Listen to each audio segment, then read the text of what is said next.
2008 साली IPL सुरू झाली आणि त्या पहिल्या वर्षी तर असं होतं की एकाच माळेचे मणी ह्याच्याकरता इतक्या नगांची गर्दी होती ना. सुनील अस्नोडकर नाव महाराष्ट्रीयन आहे, पण तो गोव्याचा आहे, महाराष्ट्राचा नाही. किंग्स 11 पंजाबच्या पॉल वलथाटी त्याची पण तशीच गंमत आहे. म्हणजे तो मुंबईचा आहे, पण म्हणजे त्याचं मूळ गाव आंध्र प्रदेशचं आहे. तिसरा प्लेअर जो आहे हशीम आमला. IPLचे ते सुरुवातीचे दिवस आठवा, ज्या वेळेला सनत जयसूर्या फेल झाला होता IPL मध्ये, सचिन तेंडुलकर फेल झाला होता, राहुल द्रविड फेल झाला होता.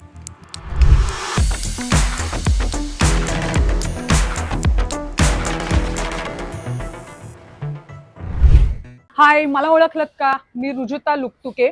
काळजी करू नका, स्पोर्ट्स कट्ट्यावरच आलाय तुम्ही आणि क्रिकेट बद्दलच आपण बोलणार आहोत. अमोल तुमच्या बरोबर आहेच, त्यामुळे आपण विषय क्रिकेटचा सोडून कुठेही जात नाही आहोत. फक्त IPL सध्या सुरू झाली आहे, तो आम्ही असा विचार केला, IPLचे मॅच आणि रिपोर्ट्स जसे आपण बघतो त्याबरोबरीने IPL बद्दलच्या काही रंजक गोष्टी मागच्या 16 हंगामातल्या तुमच्या समोर आणाव्यात. आणि त्यासाठी आम्ही एक नवीन शो आजपासून सुरू करतोय, एकाच माळेचे मणी. आता हे नाव का ठेवलंय अमोल तुम्हाला सांगेल. येस, रुजुता मंडळ अत्यंत आभारी आहे. आणि IPL जसं नवीन आणि तरुण रक्ताला वाव देतं, त्याचबरोबर गेल्या काही वर्षात IPL हा म्हातारा बाबांचा खेळ, हे सुद्धा आमच्या दोघांपैकी कोणीही नाहीये म्हातारं, पण मी तरी नाहीये. या माध्यमासाठी रुजुता लुकतुके तुम्हा सगळ्यांसाठी माहितीतला चेहरा आहे. कमिंग बॅक टू रुजुता, एकाच माळेचे मणी म्हणजे साध्या मराठीत आपण म्हणतो ना वन सीझन वंडर वगैरे प्रकार. तर एकाच IPLच्या माळेत जे मणी ऍक्च्युली असं वाटत होतं की ते मणी मण्यातनं मोती होतील, पण ते त्या एकाच सीझन करता लक्षात राहतात. असे खेळाडू आपण किती 2 भागांमध्ये करायचे? 2 भागांमध्ये करूया, म्हणजे मेजॉरिटी कव्हर होतील. पण म्हणजे तू 2च भाग येणार आहेस असं नाही? नाही नाही नाही, ओके सर, मी एकाच माळेची मणी नाहीये. एक्झॅक्टली. रुजुता लुकतुके स्पोर्ट्स कट्ट्यावर तुम्हाला वारंवार माळा वेगवेगळ्या घालून कदाचित आपल्याला दिसेल. पण सुरुवातीला परत तेच की 2008 साली IPL सुरू झाली आणि त्या पहिल्या वर्षी तर असं होतं की एकाच माळेचे मणी ह्याच्याकरता इतक्या नगांची गर्दी होती ना. त्यातला एक नग 2008 पासून सुरू झालेला, त्या एक नगाचा गप्पा IPL उवाच्या मध्ये आपल्या स्पोर्ट्स कट्ट्यावरच तुम्हाला दिसतील. तो आहे का ग? आहे, पण आत्ता नाहीये. म्हणजे त्याच्यापासून आपण सुरुवात करणार नाही आहोत. आपण 2008 पासून मात्र सुरुवात करणार आहोत. 2000च्या पहिल्या हंगामात म्हणजे IPLच्या 2008 मध्ये राजस्थान रॉयल्सनी असे सस्ते में मस्त प्लेयर्स घेतले होते. त्यातला एक होता स्वप्नील अस्नोडकर. नाव महाराष्ट्रीयन आहे, पण तो गोव्याचा आहे, महाराष्ट्राचा नाही. आणि कर नावात आहे, पण तो मुंबईचा नाही, खेळलाही गोव्यासाठी आहे. त्या स्वप्नील अस्नोडकर बद्दल आपण बोलणार आहोत. त्यानंतर किंग्स 11 पंजाबच्या पॉल वलथाटी त्याची पण तशीच गंमत आहे. म्हणजे तो मुंबईचा आहे, पण म्हणजे त्याचं मूळ गाव आंध्र प्रदेशचं आहे. आणि तिसरा प्लेअर जो आहे हशीम आमला.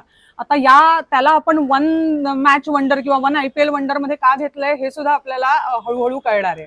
येस, त्यातला एकच फक्त सांगतो, पहिला उल्लेख केला होता तो दिनेश साळुंकेचा होता. तो IPL उवाच्या मध्ये तुम्हाला त्याच्याशी मारलेल्या गप्पा बघायला मिळतील. आणि पॉल वलथाटी कदाचित याची झलक तुम्हाला याच भागात बघायला मिळेल, पण त्याचे 2 भाग आहेत IPL उवाचे, तेही तुम्हाला आजच्या गप्पा पाहिल्यानंतर तुम्हाला कधीही परत जाऊन बघता येतील. एक्झॅक्टली. आता सुरुवात करूया आपण स्वप्नील अस्नोडकर बद्दल. स्वप्नील अस्नोडकर, मला वाटतं माझ्यापेक्षा तू त्याला प्रत्यक्ष भेटलायस आणि त्याच्या मुलाखती वगैरे सुद्धा घेतल्यास. पण क्रिकेटच्या पूर्वी IPL मध्ये आपल्याला जरी तो पहिल्यांदा दिसला असला तरी तोपर्यंत गोव्याच्या रणजी हंगामात आणि प्लेट म्हणजे गोवा तेव्हापासून आतापर्यंत प्लेट मध्येच खेळते ती. मेन ह्याच्यात तरी आली नाही गोव्याची संघ. पण गोव्याच्या रणजी संघासाठी सातत्यपूर्ण पहिले 3 ते 4 हंगाम स्वप्नील अस्नोडकर खेळत होता. तिथेच राजस्थान रॉयल्सच्या ज्या टीम मॅनेजमेंट आहे त्यांनी काय केलं त्यावर्षी माहित नाही. भारतभर रणजी सिरीजवर त्यांचं लक्ष होतं, रणजी मॅचेसवर. आणि त्यांनी असे भारतातलेच असे प्लेयर्स त्यांनी निवडले जे भारतीय खेळपट्टीवर चांगले चालतील. आणि मला वाटतं त्यातले जे पहिल्या हंगामात चालले त्यातलाच एक स्वप्नील आसनोडकर होता. आणि जी सुरुवात पहिल्याच मॅच मध्ये म्हणजे ज्याला म्हणतात ना पदार्पणाच्या मॅच मध्ये स्वप्नील आसनोडकरला मिळाली आहे की त्याचं नाव त्या IPL मुळे भारतात घराघरात पोचलं. 34 बॉलमध्ये 60 रन ची पदार्पणाची खेळी तो खेळला आणि त्याच्यानंतर IPLचा चेहरा मोहरा त्यावेळेला म्हणजे सगळे म्हणत होते हे T20 क्रिकेट असणार आहे, हे 120 चेंडूत द्विशतकी कामगिरी करणारं क्रिकेट असणार आहे. पण म्हणजे नेमकं काय हे राजस्थान रॉयल्सने आणि स्वप्नील आसनोडकरने आपल्याला दाखवून दिलं. कारण ही फक्त एक मॅच नव्हती जिथे त्यांनी 60 रन केले. त्याच्यानंतर त्या अख्ख्या IPLच्या हंगामात 9 मॅचेसमध्ये त्यांनी 133 स्ट्राईक रेट होता त्याचा आणि त्यांनी 314 रन केले त्या अख्ख्या हंगामात. आणि स्वप्नील आसनोडकरने मैदान मारलं त्या हंगामात IPLचं. आणि त्याला शेन वॉर्न एकतर त्याच्या मागे थोडा त्याची प्रेरणा पण आहे कारणीभूत. कारण शेन वॉर्नने ज्या प्रकारे राजस्थानचा संघ पहिल्या हंगामात बांधला होता, विजेतेपद शेवटी त्यांनीच मिळवलं होतं राजस्थान रॉयल्सच्या संघाने. आणि ज्या प्रकारे त्यांनी संघ बांधणी केली होती ह्याच्यातल्या ज्या क्वालिटीज म्हणजे बेडर वृत्तीने चेंडू सीमा पार धडकावून देणं, ही बेडर वृत्ती. आणि दुसरी गोष्ट त्याला कर्णधाराने दिलेलं बॅकिंग. म्हणजे तू पहिली ओपनिंग कर आणि अशी बेधडक बॅटिंग कर, हे जे कॉन्फिडन्स शेन वॉर्नने दिला स्वप्नील आसनोडकरला, त्याच्या जोरावर ती अख्खी IPL स्वप्नील आसनोडकरने मारली. आणि त्याच्या साथीला होता ग्रॅम स्मिथ दक्षिण आफ्रिकेचा. ग्रॅम स्मिथ हा आंतरराष्ट्रीय कर्णधार, स्वप्नील आसनोडकर जसं रुजुताने सांगितलं तुम्हाला लिटिल नोन साध्या मराठीत डोमेस्टिक क्रिकेटर. त्या दोघांची जोडी एकतर एक असा दांडगा असा मोठा आणि उंच पुरा भारदस्त वगैरे म्हणतो आपण तसा, दुसरा स्वप्नील आसनोडकर सुनील गावस्करांपेक्षा उंची कमी असलेला. आणि त्याचं स्टेचरही तेव्हा नव्हतं, पण ते मूर्ती लहान व कीर्तिमान. शेन वॉर्नने तसं म्हटलंय, पण गोवन कॅनन म्हणायचा तो त्याला. येस, त्यांनी गोवा कॅनन नाव ठेवलं होतं. आणि त्यांनी खरंच तोफ डागली त्या पहिल्या सामन्यानंतर. म्हणजे त्याला पहिला मॅच मिळाली ना रुजुता, तर तेव्हा पहिली सीझनची मॅच नव्हती ती, सीझनच्या मध्यावर पहिल्या 5-6 मॅचेस गेल्या होत्या. राजस्थान रॉयल्स लटकत होते ओपनिंगला. ऍब्सोल्युटली. त्याच्यामुळे फायनली त्याला ट्रायआउट केलं गेलं. आणि तू म्हणलीस तसं KKR, आणि KKRचा बॉलिंग अटॅक कोण होता? ईशांत शर्मा, अजित आगरकर, अशोक दिंडा, उमर गुल. त्यातला उमर गुल सोडून बाकी तिघांनाही त्यांनी चोपलं. आणि मग लक्षात आलं तेव्हापासून फायनल पर्यंत राजस्थान रॉयल्स जिंकले, याच्यात मोठा वाटा होता. आणि शेन वॉर्नला आणि राजस्थान रॉयल्सला एकंदरीत कौतुक किती होतं, कारण त्या वर्षी सेमीफायनल्स होत्या. कमी लोकांना आठवेल आता. त्या सेमीफायनल नंतर जो ब्रेक होता ना, तर राजस्थान रॉयल्सना त्यांनी रिक्वेस्ट केली की मला तुम्हाला सगळ्यांना गोव्यात माझ्या घरी घेऊन जायचंय. गोवा म्हणल्यानंतर कोण नाही म्हणणार, पण सगळे शेन वॉर्न, ग्रॅम स्मिथ सगळे गोव्याला गेले होते, आसनोडकरच्या घरी गेले होते. आणि त्याच्यावरून आसनोडकरचं महत्व सुद्धा अधोरेखित होतं. कोणीही म्हणलं तर सगळ्यांना जातील का माहिती नाही, 1-2 जण जातील. बरोबर आहे. आणि त्याच्यामुळेच तो सीझन जेवढा शेन वॉर्नचा, जेवढा राजस्थान रॉयल्सचा, तेवढाच स्वप्नील आसनोडकरचा असंही लक्षात राहतो. एक्झॅक्टली. आणि दुसरं त्या काळात स्वप्नील आसनोडकरने काय केलं ते म्हणजे एक तर पहिली गोष्ट IPLची ओळख निर्माण करण्यात पहिल्या हंगामात स्वप्नील आसनोडकरचा नक्कीच मोठा वाटा होता. आणि दुसरी गोष्ट त्यांनी जी केली ती ओपनिंगचं एक पेअर ह्या दोघांनी, ग्रॅम स्मिथ आणि स्वप्नील आसनोडकरने राजस्थान रॉयल्सला दिली. कारण त्यानंतर या दोघांनी एकत्रपणे अगदी फायनल पर्यंत सातत्यपूर्ण कामगिरी केली. आणि दोघांनी मिळून अक्षरशः 150च्या वर चांगल्या सलामी या राजस्थान रॉयल्सला दिल्यात. पण आता गंमत अशी होते की पहिला हंगाम स्वप्नील आसनोडकरने गाजवला, मग नेमकं पुढे काय झालं? नव्याची नवलाई म्हणजे फारच संयुक्तिक आहे. 9 सामने खेळला पहिल्या वर्षी म्हणून नाही, दुसऱ्या वर्षी 2009ची IPL गेली होती दक्षिण आफ्रिकेत. तोपर्यंत स्वप्नील आसनोडकरला आता चॅलेंजर ट्रॉफीत संधी मिळाली. इंडिया A साठी मिळणार का? कारण त्यांनी रणजी ट्रॉफीत धावांचा पाऊस पडला होता. पण भारताबाहेर तो खेळला नव्हता. आणि दक्षिण आफ्रिकेतल्या खेळपट्ट्या, जिथे जो बॉल इथे खेळावा लागतो तो बॉल इथे खेळायची वेळ येते, कमरेचा बॉल खांद्यापाशी येतो, आणि तिथे स्वप्नील आसनोडकर लटकला. आणि त्याच्यामुळे 8 सामन्यांमध्ये 100 देखील धावा झाल्या नाहीत. आणि तेव्हापासून कारकिर्दीला जी उतरण लागली IPLच्या बाबतीत, ती उतरणीची घसरण कधी झाली आणि मग त्याला फुलस्टॉप कसा लागला हे कोणालाच लक्षात राहत नाही. एक्झॅक्टली. म्हणजे भारतीय पिचेसवर जेव्हा आपल्याला स्ट्रेट खेळायची सवय असते, समोर फटके मारायची सवय असते, पुल आणि हुक खेळताना भारतीय आपल्या पिचवर सुद्धा गडबडतात तर बाहेर, आणि असं करत एक जी ओहोटी स्वप्नील असनोडकरला त्या ह्याच्यात लागली, त्यातनं तो ऍक्च्युली पुढे सावरूच शकला नाही. पण हॅव्हिंग सेड दॅट, रणजीमध्ये मात्र तो सातत्याने खेळत होता आणि धावाही करत होता. बरोबर. येस, रणजीमध्ये तो धावा करत होता. मध्ये एक ब्रेक लागला कारण गोवा आणि महाराष्ट्र या मॅच मध्ये एक मॅच फिक्सिंगचं अलिगेशन झालं होतं, त्याच्यामुळे मॅच फिक्सिंग काही झालं नव्हतं हे प्रूव्ह झालं. पण गोवा क्रिकेट असोसिएशनने त्याच्यावर बंदी घातली होती. ती बंदी उठवायला जवळजवळ एक वर्ष गेलं आणि त्याच्यानंतर 2011 पासून तो 2017-18च्या सीझन पर्यंत गोव्यासाठी सातत्याने धावा करत राहिला. नंतर डोमेस्टिक क्रिकेट खेळणं थांबलं. आता तो गोव्याच्या एज ग्रुप टीमचा अंडर-19 असो, अंडर-23 असो, वेगवेगळ्या कोचिंग रिस्पॉन्सिबिलिटीज सांभाळतोय. आणि IPL सुरू झाली की जसं नेहमीची येतो एप्रिल, नेहमीची येते IPL, नेहमीची येते एकाच माळेच्या मणींची आठवण आणि आठवतो स्वप्नील असनोडकर. एक्झॅक्टली. क्रिकेटला त्यांनी अजूनही वाहून घेतलं. म्हणजे त्याची स्वतःची स्पोर्टिंग अकॅडमी, क्रिकेट अकॅडमी आहे आणि जिथे तो गोव्यात, म्हणजे त्यांनी गोवन क्रिकेटला वाहून घेतलंय असं आपल्याला म्हणावं लागेल. सो क्रिकेटशी तो जोडलेला आहे, पण नंतर आंतरराष्ट्रीय स्तरावर मात्र स्वप्नील असनोडकर आपल्याला परत दिसला नाही. आता दुसऱ्या खेळाडूबद्दल मला बोलायचं आहे, ते नाव बघा, पॉल चंद्रशेखर वलथाटी. नाव ऐकल्यावर असं भारदस्त वाटतं आणि त्याची बॅटिंग पण तशी भारदस्तच होती. तो जर खेळला तर मैदानावर पूर्ण नियंत्रण त्याचं असेल अशा प्रकारचे शॉट्स तो 3 दिशांना खेळू शकत होता पॉल वलथाटी, आणि त्यात मुंबईचा क्रिकेटर, त्यामुळे खरं तर त्याच्यावर जास्त लक्ष होतं. दिलीप वेंगसरकरांच्या एल्फ अकॅडमीमध्ये त्यांच्या मार्गदर्शनाखाली तो तयार झाला होता. आणि इतकं कशाला, रणजी लेव्हलवर त्याला तेवढी लवकर संधी मिळाली नाही, पण 19 वर्षाखालील क्रिकेटबद्दल जर बोललं तर भारतीय संघात 2002 मध्ये 19 वर्षाखालील जो एक विश्वचषक असतो त्या स्पर्धेत सुद्धा पॉल वलथाटी खेळलेला आहे. म्हणजे त्याच्या क्रिकेटला सुरुवात मिळाली, पण त्यानंतर, आणि त्यावेळेला टीम मध्ये कोण होते माहितीये, इरफान पठाण आणि पार्थिव पटेल, जे नंतर भारतीय क्रिकेट संघामध्ये खेळले. पण पॉल वलथाटीची मात्र नाव तेव्हा थोडीशी डुगडुगतीच राहिली. कारण त्याला बॉल लागला, त्याला बाउन्सर लागला बांगलादेश विरुद्धच्या सामन्यात, आणि त्याच्यामुळे त्याचं करिअर, कारण त्याला एका डोळ्याची दृष्टी खूप कमी झाली, ती अजूनही रिस्टोर झालेली नाहीये.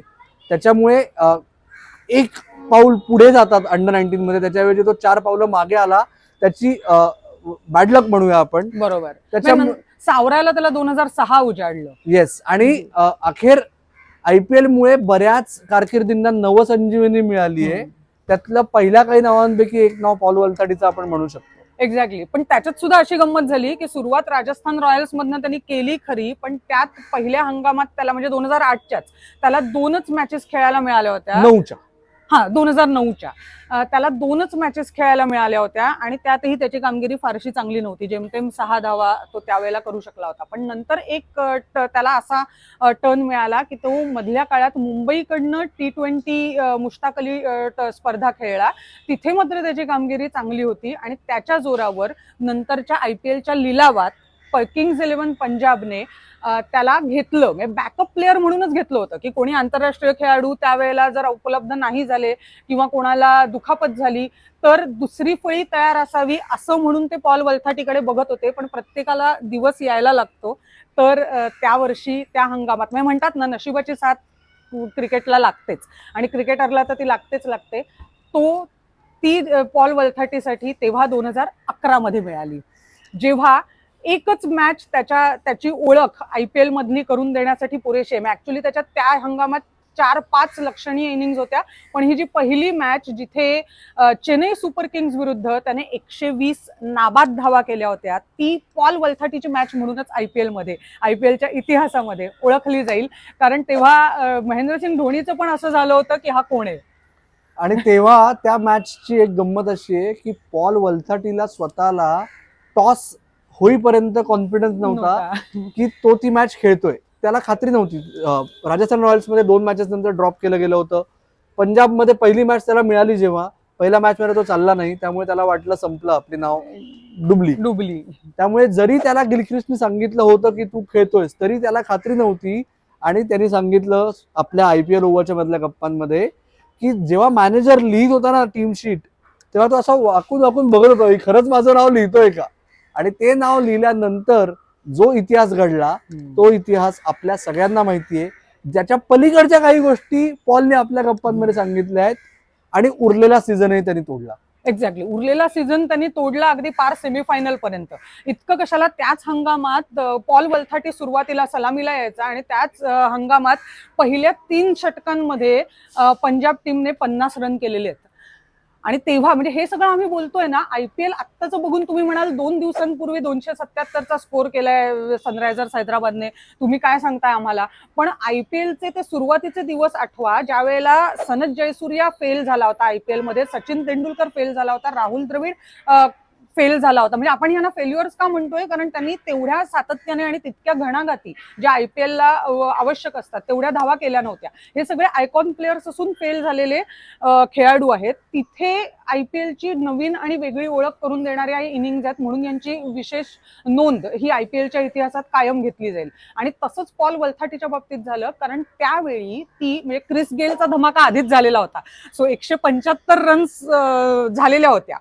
पण त्याच्यानंतर ही तेव्हा 7वी सर्वोच्च शतकी खेळी होती IPLच्या इतिहासातली. आणि आत्ताही जरी तुम्ही रेकॉर्ड बुक्स मध्ये गेल्यात तर ही 11वी सर्वोच्च इनिंग आहे. म्हणजे 120 धावा 20 षटकांच्या आत होणं हे 11व्यांदा IPL मध्ये तेव्हा आतापर्यंत घडलेलं आहे. सो ही अशी त्याची इनिंग असल्यामुळे ती सगळ्यांना लक्षात राहिली. आणि त्याच्यानंतर सुद्धा त्याचा स्ट्राईक रेट हा कायम 150 ते 140च्या आसपासच होता. आणि हे सगळं त्याच्या हातात हेअरलाईन फ्रॅक्चर होतं. हो, त्याच इनिंग्ज मध्ये. आणि ते पॉलनीच आपल्याला गप्पांमध्ये सांगितलंय. पण फिजिओथेरपिस्ट त्याला म्हणला एक्सरे करायचा नाही, कारण संघ व्यवस्थापनाने सांगितलंय तू खेळत राहिला पाहिजे. एक्सरे केला की फ्रॅक्चर सिद्ध होणार, तू स्ट्रेच कर. आणि ती पहिली मग घातकी इंजुरी नव्हती. जर सगळ्यांना वाटत असेल की त्यानंतर काय झालं बुवा पॉल वल्थाटीचं, गायब झाला, तर त्याच्यानंतर फर्स्ट क्लास डेब्यू झाला. मुंबईसाठी नाही, हिमाचल प्रदेशसाठी. IPLच्या जोरावर हिमाचल प्रदेशने त्याला संधी दिली, पण तिथेही त्याला विशेष काही करता आलं नाही, कारण त्या दुखापतींनी ग्रासलं होतं. एका मागून एक त्याच्या दुखापती सुरू झाल्या. आणि त्याच्यामुळे 2013 नंतर IPL मध्ये तर पॉल वल्थाटी दिसलाच नाही. नंतरही डोमेस्टिक क्रिकेटमध्ये आपल्याला विशेष काही दिसला नाही. तोही अस्रोडकर सारखाच आता एकीकडे कोचिंग करतो, दुसरीकडे एअर इंडियातली नोकरी करतो. आणि तुम्हाला सध्या तो हिंदी आणि मराठी या 2 कॉमेंट्री करताना आपण दिसतो. जास्त हिंदी दिसेल, मराठी छान बोलतो. एक्झॅक्टली, मराठी त्याचं किती अस्खलित आहे हे त्यांनी आपल्याच प्लॅटफॉर्मवर दाखवून दिलेलं आहे. एक्झॅक्टली.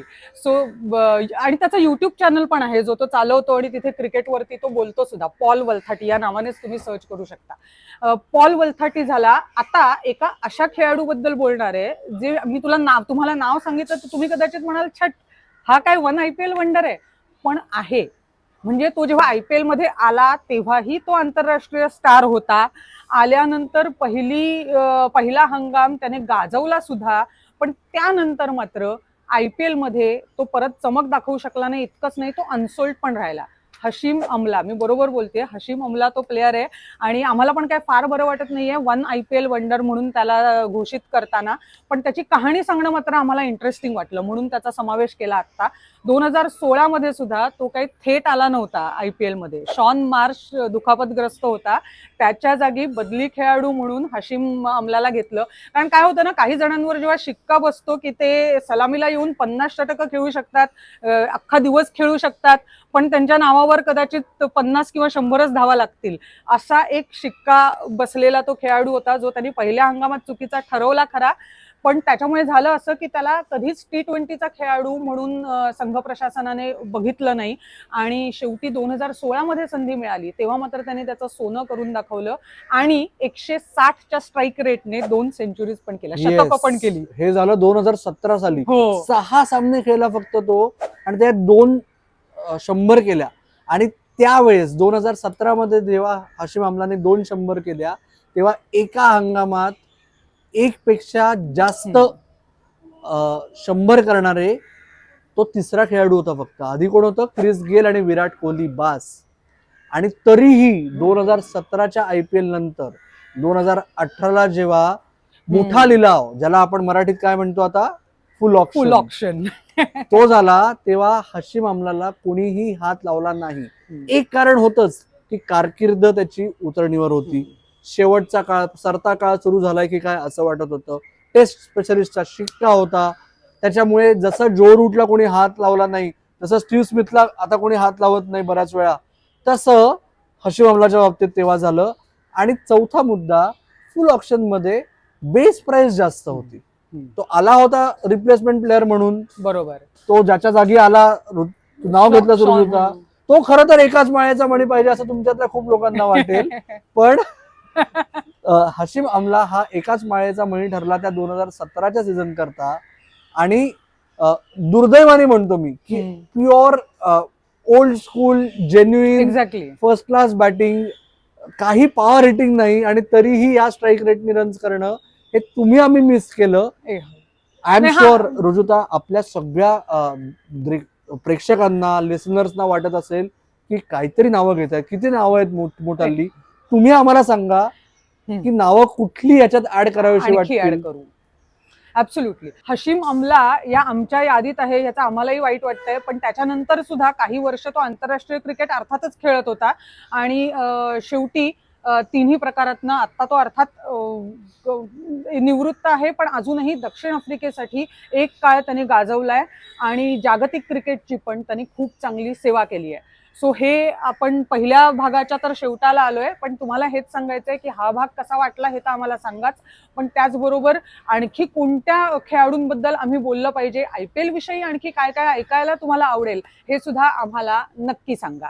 तर तुर्तास आम्ही थांबतो, तुम्ही मात्र ऐकत राहा, पाहत राहा आणि आमची वाट बघत राहा. धन्यवाद.